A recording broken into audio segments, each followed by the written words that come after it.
Salut tout le monde, aujourd'hui on se retrouve dans une vidéo où je vais parler du multi-GPU, à savoir le SLI ou le NVLink du côté d'NVIDIA et le Crossfire X du côté d'AMD. Le but ça va être de tester un petit peu toutes les solutions de multi-GPU, donc le SLI, le Crossfire hybride pour ceux qui connaissent pas. Il n'y a que le NVLink que du coup je vais pas vraiment pouvoir tester étant donné que je n'ai pas encore les moyens de me procurer des cartes compatibles. Je vais aussi expliquer le fonctionnement du multi-GPU en général et on va voir aussi les avantages, les inconvénients et surtout est-ce que c'est encore intéressant de faire du multi-GPU en 2022. On va aussi retracer l'histoire du multi-GPU grand public en partant de 3DFX à l'époque où le SLI appartenait encore à 3DFX et jusqu'au NVLink, la dernière technologie multi-GPU que l'on a de nos jours. D'ailleurs, je vous invite à regarder ma vidéo sur 3DFX, je vous mets l'étiquette là-haut, ça vous permettra de comprendre certains trucs et surtout c'est super intéressant. Bref, vous l'aurez compris, dans cette vidéo, on va essayer de parler du multi-GPU dans sa globalité. C'est parti, on commence par les bases et le SLI, le Crossfire, c'est quoi et à quoi ça sert? En faisant simple, il s'agit tout simplement de technologies qui nous permettent de faire fonctionner plusieurs GPU, plusieurs cartes graphiques en gros, ensemble pour pouvoir gagner en performance. Dans les deux cas, on parle de technologie multi-GPU. Le SLI et le NVLink sont les technologies multi-GPU qui nous viennent de NVIDIA et le Crossfire X, lui, nous vient d'AMD. Avec ces technologies-là, on peut faire fonctionner 4 GPU ensemble au maximum et ça nous permet, comme je le disais précédemment, de gagner en performance, en puissance de calcul graphique. Et pour pouvoir profiter de ces technologies-là, il faut avoir une carte mère compatible du coup pour le SLI ou le Crossfire. Allez, maintenant qu'on a vu rapidement le principe du multi-GPU, on va retracer un petit peu l'histoire, puisqu'ici on est sur Hardware Archive, et vous le savez, j'aime bien un petit peu traiter du vieux matériel et retracer l'histoire de ces composants-là et des technologies qui vont avec. Donc c'est parti, on va retracer un petit peu l'histoire du multi-GPU. Pour commencer, il faut savoir que dans le monde grand public, le multi-GPU, ça nous vient à la base de 3DFX. Alors en vrai, à l'époque, c'était pas vraiment des GPU, c'était des cartes accélératrices 3D, mais le principe est là, et d'ailleurs, l'appellation SLI nous vient de 3DFX, et pas de NVIDIA, comme certains pourraient le croire. NVIDIA a désormais la technologie du SLI, parce que tout simplement, NVIDIA a racheté 3DFX au début des années 2000. Donc comme je le disais, à la base, c'est 3DFX qui a inauguré cette technologie-là pour le grand public, et ce, en 96, avec la carte Voodoo 2. Je vous mets une image là-haut et vous pouvez voir que déjà à l'époque c'était tout à fait semblable à ce que l'on a de nos jours, c'est-à-dire qu'on avait nos deux cartes accélératrices 3D qui étaient reliées du coup par un pont, le fameux pont SLI, donc c'est exactement la même chose que l'on a de nos jours. La seule différence c'est qu'à l'époque on n'avait pas vraiment la technologie du GPU, comme je le disais, on avait des cartes accélératrices 3D, ce qui était assez différent. Mais comme je le disais précédemment, 3DFX s'est fait racheter par NVIDIA, donc NVIDIA a racheté les brevets du SLI avec l'entreprise 3DFX, ce qui fait qu'ils ont pu commencer à intégrer le SLI sur leur carte graphique. Donc ça a commencé avec les GeForce 6000, c'était en 2005 si je me rappelle bien, et on a eu du coup les premières cartes graphiques NVIDIA avec le SLI. Et d'ailleurs, il y a un truc que j'ai trouvé intéressant, c'est-à-dire que quand j'ai fait ma revue de presse sur les cartes de l'époque pour cette vidéo-là, et ben finalement, je me suis rendu compte que le SLI n'intéressait pas du tout la presse hardware de l'époque. Il y a personne qui l'a réellement testé, il y a personne qui en a vraiment parlé. Bref, c'est totalement passé sous les radars, alors que c'était quand même une première pour les cartes graphiques NVIDIA. On peut dire presque que la technologie était disponible, mais que visiblement, elle n'intéressait pas grand monde. Il faut savoir que à ce moment-là, du côté d'ATI, chez la concurrence, donc, on n'avait pas de technologie équivalente au SLI qui était disponible. C'est-à-dire que les cartes graphiques du moment, à savoir les Radeon X800, ne proposaient pas encore le Crossfire. Mais ATI a très vite corrigé le tir avec la Radeon X850 qui est sortie entre deux générations du coup, qui était la toute première carte graphique qui était disponible avec le Crossfire. Mais l'approche du côté d'ATI était assez différente parce qu'il fallait des cartes graphiques avec l'édition spéciale Crossfire. Sur les cartes de base, on n'avait pas la possibilité de faire un Crossfire. Le principe était plus ou moins le même, il fallait relier les deux cartes graphiques avec un pont. Donc le pont, vous le voyez, c'est un câble qui se trouve à l'arrière des cartes graphiques. La seule différence, c'est que c'était pas une simple nappe de câble qu'on branchait sur le côté des cartes, c'était carrément avec une prise format propriétaire qu'on avait à l'arrière des cartes graphiques. Après, le Crossfire dans ses débuts avait quand même moins bien marché que le SLI parce que c'était plus contraignant, il fallait absolument avoir des cartes graphiques édition Crossfire qui étaient plus rares et vendues plus cher. Là où du côté d'NVIDIA, les cartes étaient automatiquement équipées du port SLI, ce qui faisait qu'on pouvait acheter d'abord une carte, ensuite l'autre, là où du côté d'ATI, il fallait acheter directement le pack Crossfire Edition avec les deux cartes. Mais ATI a corrigé le tir avec les Radeon HD 2000, je vous montre celle-ci, c'est une 2900 Pro, et regardez, on retrouve le port pour le Crossfire tel qu'on le connaît aujourd'hui, parce qu'on est passé à ce qu'on appelle réellement en fait le Crossfire X. Et le Crossfire X, en vrai, il apporte d'autres choses intéressantes, notamment la possibilité de faire ce que l'on appelle du Crossfire hybride. C'est-à-dire que l'on peut utiliser deux cartes graphiques qui sont différentes pour faire un Crossfire.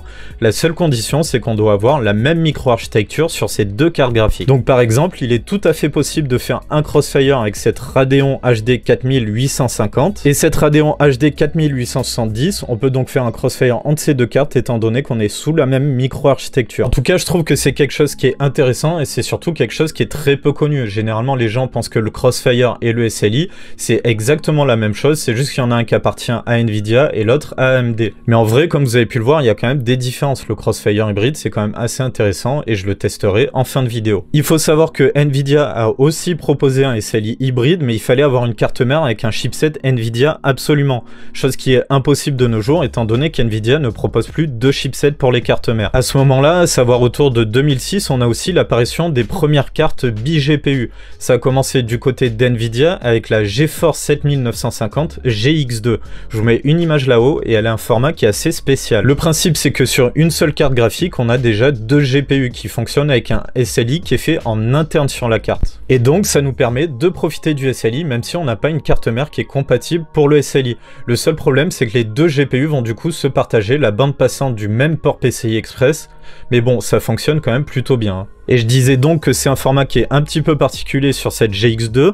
En fin de compte, on a deux PCB qui contiennent chacun un GPU et qui sont collés l'un à l'autre. C'est ce que j'appelle le design sandwich. Il faut savoir que le principe de mettre plusieurs puces sur la même carte, et 3DFX le faisait déjà sur ses cartes Voodoo.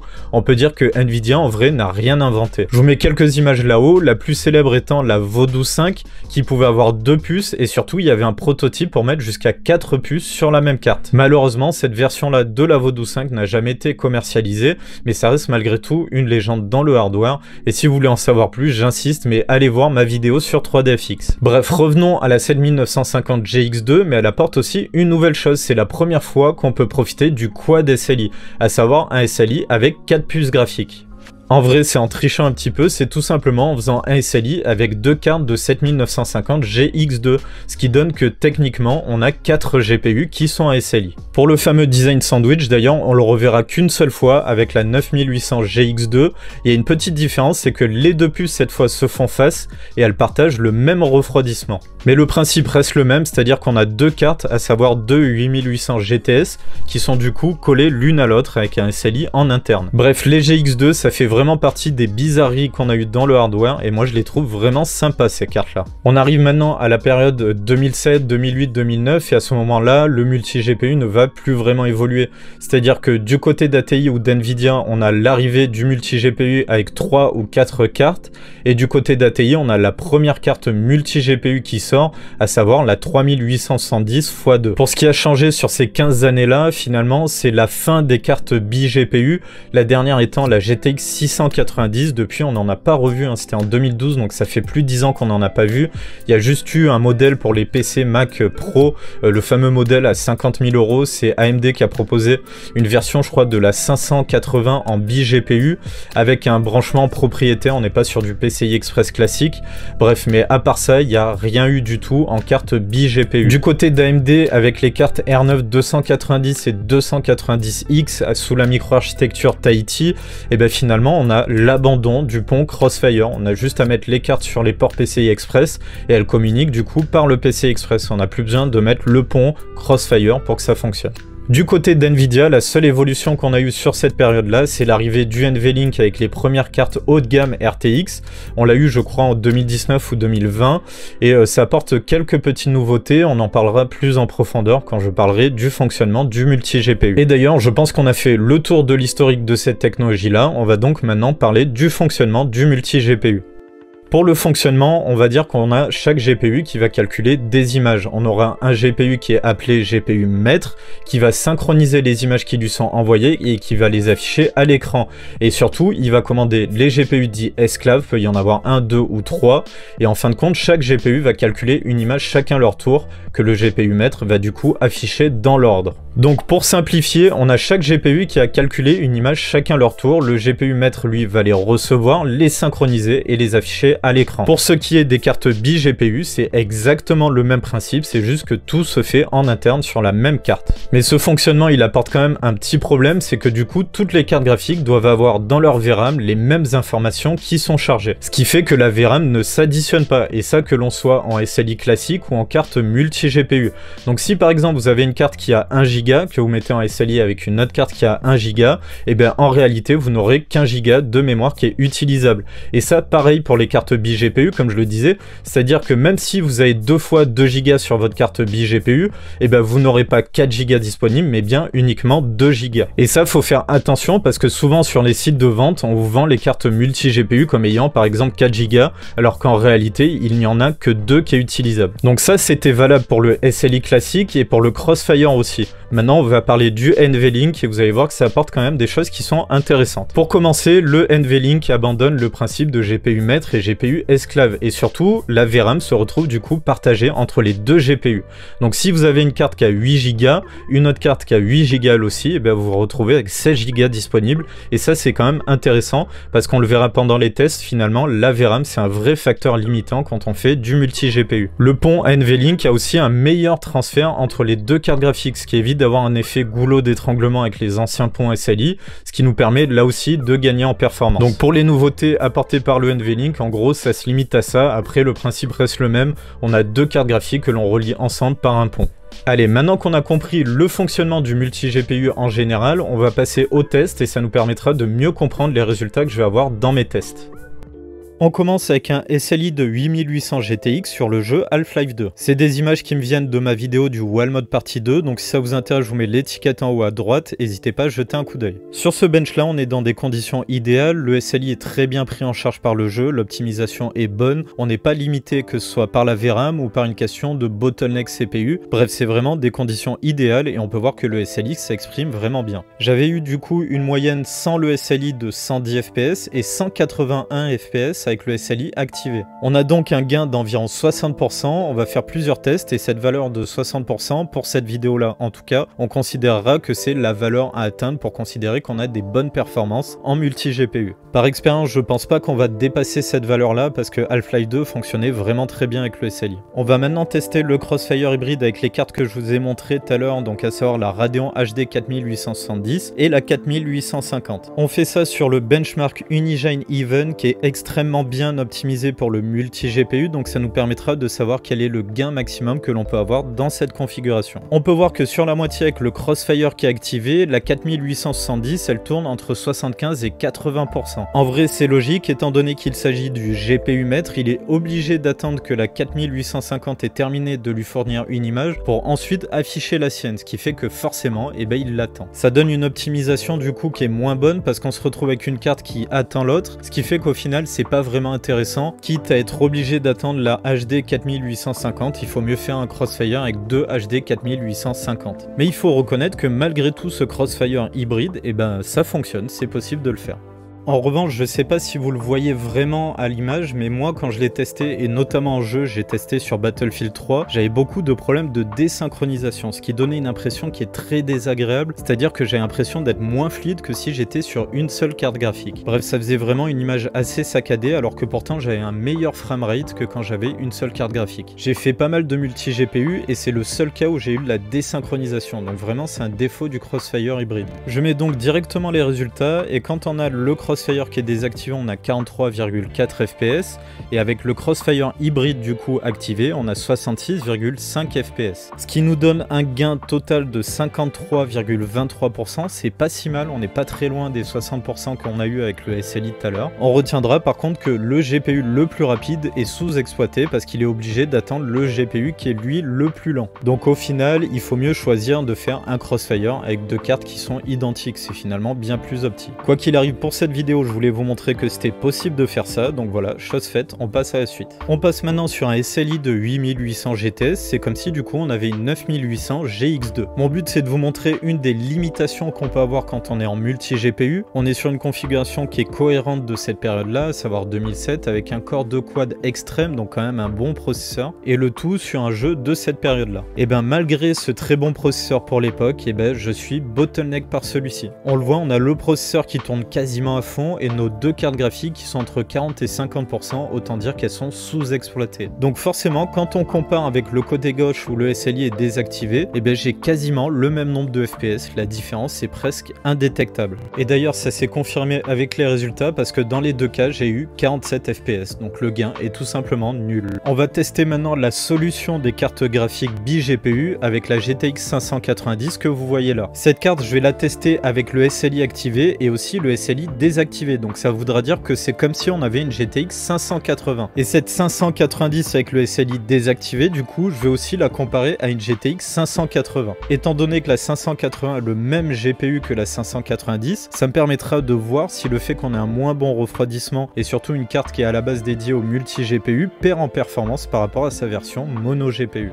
Vous le voyez, on est sur Witcher 3 et pour ce qui est de la GTX 580, on voit qu'elle fait quand même un petit peu mieux que sa version bi-GPU, la 590, lorsque le SLI est désactivé. Ce qui fait qu'on perd un petit peu en performance sur les jeux qui ne prennent pas le SLI en compte. Donc au final, les cartes bi-GPU ont quand même ce défaut-là. Il faut mieux faire un SLI classique avec deux cartes graphiques. Ça donne des performances qui sont un peu plus optimes. Par contre, pour ce qui est de la gestion du SLI, vraiment je suis impressionné. On le voit avec le SLI activé, on est plutôt autour de 40 FPS et avec le SLI qui est désactivé, on a environ 24 FPS de moyenne. Ça veut dire qu'on a un gain de performance qui se situe autour de 70%, ce qui est vraiment intéressant, on fait même mieux que sur Half-Life 2. Donc on peut dire que The Witcher 3 est vraiment très bien optimisé pour le SLI visiblement. En vrai, pour avoir des bons résultats comme ça sur Witcher 3, j'ai triché un petit peu, c'est-à-dire que j'ai baissé la qualité des textures parce que sinon ma VRAM était saturée et je vous montre ce que ça donne, c'est bien moins glorieux. Donc là vous le voyez avec la VRAM qui est saturée ou du moins presque saturée, on a un gain qui se situe plutôt autour des 50%. Ça reste quand même très intéressant mais on a quand même une optimisation qui est moins bonne. C'est juste pour vous montrer que souvent sur les cartes bi-GPU on est aussi limité par la quantité de VRAM. Et de toute manière ça aurait été pareil en faisant un SLI normal parce que la GTX 580 elle a 1,5 Go de VRAM elle aussi. Mais en tout cas je suis plutôt impressionné parce que le gain est très agréable sur The Witcher 3. C'est vraiment un jeu qui est bien optimisé pour le multi-GPU. Allez, maintenant qu'on a pu faire nos tests, on va essayer de voir quels sont les avantages et surtout les inconvénients. Il y a beaucoup de choses à dire. Et ben pour les avantages, finalement, il n'y en a pas 50, hein, c'est tout simplement les performances. Le but du multi-GPU, c'est de nous donner des performances en plus. On peut dire que ça fonctionne, même si le gain est plutôt variable, hein, on l'a vu. Après, malgré tout, faut quand même le dire, sur les jeux qui sont bien optimisés sur le multi-GPU, le gain est quand même appréciable. Un autre avantage, même si ça ne concerne pas les performances, c'est d'avoir plus de sorties vidéo qui soient disponibles sur notre PC. Donc de nos jours, nos cartes graphiques nous permettent d'avoir largement assez de sorties vidéo pour faire ce que l'on veut, mais pendant un temps, je me rappelle au début des années 2010, avec le Crossfire, on pouvait aussi profiter de la technologie Affinity qui nous permettait d'avoir pas mal d'écrans branchés sur les cartes graphiques. Au moment du Affinity, à sa sortie en 2010, si je me rappelle bien, et ben c'était plutôt apprécié, hein, notamment pour les jeux de voiture ou les FPS, ça apportait vraiment un plus qui est immersif. Après, Nvidia avait aussi sorti sa technologie de multi-écran comme ça, je me rappelle plus du nom exact, mais bref, vous avez compris le principe, ça nous permet de mettre plus d'écran et d'avoir une meilleure immersion dans les jeux. Et pour les points positifs, et ben pour moi ça s'arrête là, on va maintenant passer aux points négatifs et comme je le disais, il y a énormément de choses à dire. Le premier point négatif, je dirais que tout simplement, c'est le prix. Faire du multi-GPU, ça coûte cher, voire même très cher. Même si c'est plus vraiment le cas de nos jours, mais à l'époque, pour avoir du multi-GPU, il fallait des cartes mères compatibles pour le multi-GPU. Et ces cartes mères-là coûtaient beaucoup plus cher. Un peu moins cher pour ce qui est du Crossfire, mais pour le SLI, ça coûtait vraiment très cher. Et pour faire du multi-GPU, évidemment, il faut avoir plusieurs GPU. Et ouais, et les cartes graphiques, surtout à l'heure actuelle, ça coûte extrêmement cher. Donc si vous voulez faire par exemple un pont NVLink entre deux 3090 Ti, et ben il faut acheter deux 3090 Ti. Et vous le savez très bien, ça coûte une fortune à l'heure actuelle de s'acheter des cartes graphiques. Et pour les cartes bi-GPU, quand on en avait en tout cas, si je prends l'exemple de la dernière, à savoir la GTX 690, elle était vendue 1000 €, là où sa version mono GPU, la 680, était vendue 500 €. Donc on avait tout simplement le double.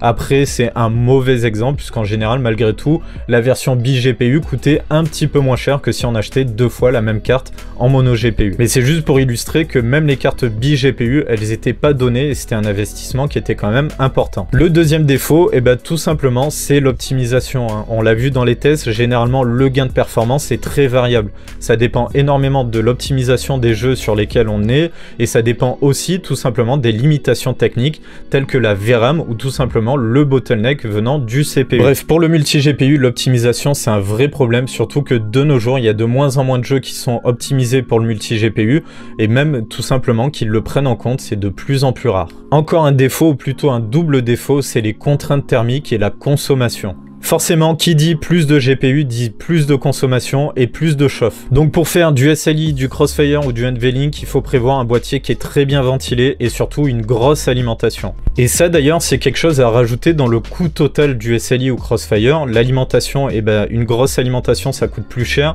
et des boîtiers qui sont bien ventilés, généralement, ça coûte aussi un petit budget. D'ailleurs, les contraintes thermiques pour les cartes bi-GPU, c'est peut-être là que c'est le pire. Ça chauffe énormément. On a les deux GPU qui sont sur une même carte, un même PCB, ce qui fait que c'est très compliqué de les refroidir. Donc généralement c'est des cartes qui chauffent énormément, qui vieillissent très mal, il y a beaucoup de problèmes de fiabilité sur les cartes bi-GPU, étant donné qu'on a des températures parfois folles, j'en ai déjà vu qui sont largement dans les 90 degrés. Il y a encore un défaut, je vous mets l'appellation en anglais là-haut et je le prononcerai pas parce que vous êtes assez nombreux à me dire que mon accent il est catastrophique. Donc ça on l'a vu quand j'ai fait le Crossfire hybride, c'est la désynchronisation des images et c'est vraiment très désagréable parce que même si on a un bon framerate, et ben finalement on a une impression de fluidité qui est nulle, c'est zéro, on a des saccades et vraiment c'est pas agréable du tout. Le dernier défaut, je dirais que c'est le fait que en général la VRAM ne s'accumule pas, à part pour le NVLink évidemment, mais ça c'est quelque chose qui est vraiment un facteur qui est limitant. On l'a vu dans mes tests que j'ai fait sur Witcher 3 avec la GTX 590, et ça en vrai c'est de la faute des constructeurs, parce que quand ils faisaient des cartes bi-GPU ou tout simplement des cartes dédiées à faire du SLI ou du Crossfire, ils devraient proposer des versions avec plus de VRAM. Si je prends l'exemple de la 590, finalement, je pense qu'ils auraient dû y mettre 2 Go de VRAM par GPU, ça aurait été bien plus intéressant.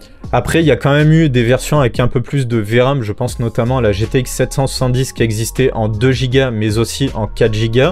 Pour faire un SLI avec ces deux cartes-là, c'était bien plus intéressant de prendre la version 4 Go. Mais bon, pour le NVLink en tout cas, c'est un souci qu'on ne devrait plus avoir, donc j'ai pas pu le tester, mais j'aimerais bien tester pour voir si vraiment ça apporte quelque chose. Malheureusement, avec le niveau de ma chaîne à l'heure actuelle, j'ai vraiment pas les moyens de le faire.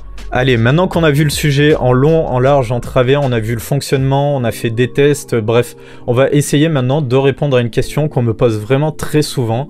Est-ce que le multi-GPU c'est encore intéressant de nos jours ? Je vais répondre clairement et assez sèchement, même si avec l'arrivée du NVLink ça corrige pas mal de problèmes, mais pour moi clairement on est sur la fin du multi-GPU. La première raison, je dirais, pour le gaming en tout cas, c'est que la plupart des gros titres que l'on a de nos jours ne prennent tout simplement pas en charge le multi-GPU. Et même les fabricants de cartes graphiques ne proposent même plus des cartes graphiques qui soient compatibles au multi-GPU. Si on prend l'exemple sur les dernières cartes graphiques, les RTX par exemple, le NVLink, on ne peut le faire uniquement que sur les cartes haut de gamme. Un autre signe qui tend vers la fin du multi-GPU, c'est tout simplement que ça fait très longtemps qu'on n'a pas eu de carte bi-GPU. La dernière, c'était la GTX 690 dont j'ai parlé. Il y a eu aussi le modèle pour les Mac Pro, bref. Mais sinon, c'est terminé. On n'en a plus en grand public et je pense qu'on n'en verra plus jamais. Donc clairement, pour du gaming, ça ne vaut vraiment pas le coup d'acheter deux GPU à des prix surtout en ce moment exorbitants. Les jeux ne le prennent presque plus en charge et comme on l'a vu dans mes tests, le gain est finalement très variable. Vraiment, c'est jeter de l'argent par les fenêtres. Imaginez si vous voulez faire du multi-GPU avec deux cartes RTX 3090, ça coûte une fortune. En plus de ça, il vous faudra une alimentation qui soit énorme et qui coûte cher là aussi.